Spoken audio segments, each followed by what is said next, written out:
ทักทายสบายดีย่ามแดงย่ามคำนั่งเผาปีงไก่ทุกคนนี่อาหารแรงมื้อนี้ปีงไก่มาเด้อทุกคนมาปีงไก่มากินปีงไก่น้ำเบาคันเด้อมาทุกคนมานี่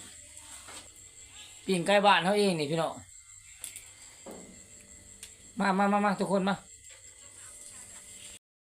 นี่เบาคันใส่เบิ่งปีงไก่พี่น้องเอ้ยนี่เบาคันใส่เบิ่งปีงไก่น้ำกันเด้อทุกคนมาเบิ่งน้ำกันนี่ทุกคนนี่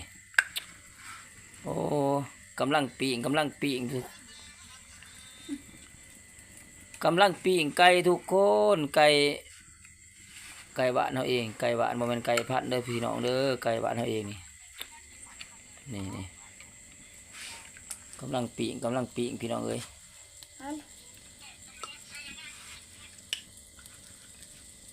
โอ้ยเนาะ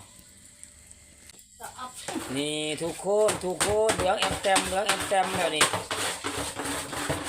เหลืองแอมแต้มพี่น้องเอ้ยเหลืองแอมแต้มนี่อาหารแรงมื้อนี้โอ้ยปีงไก่บ้านพี่น้องแซ่บๆเหมือนกันเด้อว่าแม่นสิแซ่บกันเด้อพี่น้องเอ้ย